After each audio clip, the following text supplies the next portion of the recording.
ఓం నమో భగవతే వాసుదేవాయ మహంకాళి అన్నపూర్ణాన్ని నేను మీకు ఒక చిన్న చిట్కా చెప్పబోతున్నాను.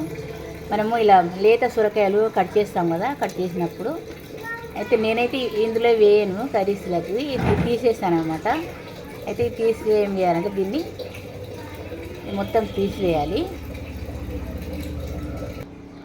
అంటే లేతగున్నా ముదిరినా కూడా నేను ఇవి తీసేస్తాను. అయితే వీటిని ఏం చేయాలంటే కాల్చుకోవాలి, బాగుంటాయి కాల్చుకొని తింటే.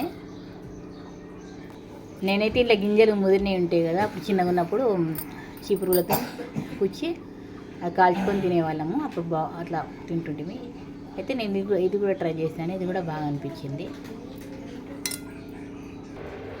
అంటే ఇలాంటి జల్లి ఉంటే, స్టాండ్ ఉంటే ఇది మీద కాల్చుకోవచ్చు, లేకుంటే పెంక మీద కూడా కాల్చుకోవచ్చు. ఇలా పెట్టుకొని ఇలా కాల్చుకోవాలి.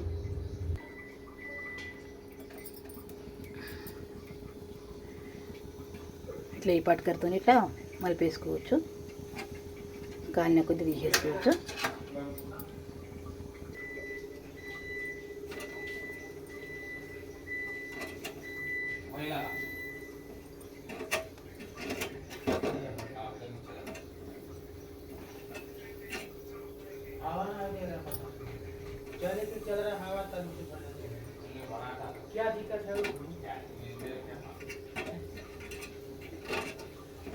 नहीं ऐसा ये वाला दे अपने चूखा ले लेना कहा जा ये वाला ये नहीं चलता इधर तब अपने सारा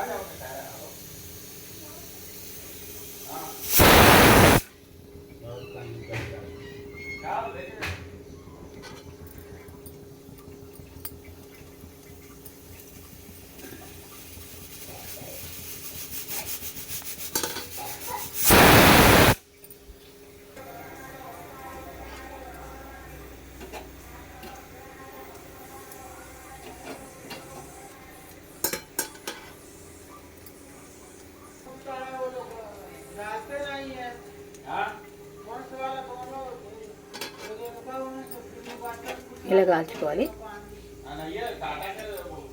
ఈ కాలినవి నిన్న సొరకాయ పప్పు చేసి నేను కొన్ని కాల్చాను. మా తన్వీష్కు బాగా నచ్చేసాయి, చాలా బాగున్నాయి అన్నది. ఇక అందుకే మళ్ళీ ఇంకోని మీరు కూడా వీలుంటే ఇట్లా కాల్చుకుంటారని తీశాను వీడియో. నేను ఈ వీడియో 2026 మార్చి 22న తీశాను. తన్వీష్, ఎలా ఉన్నాయి సొరకాయ ముక్కలు? అవునా, నచ్చేసా నీకు? అవునా, ఒకటి మీ నాన్నగారికి ఇవ్వు.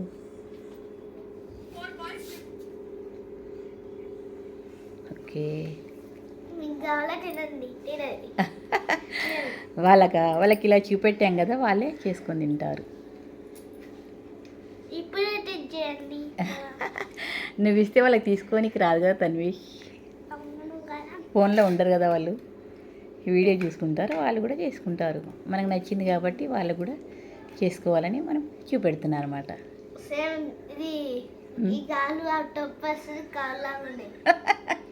ఏమో ఆలోచిస్తాడు మా తన్వీష్.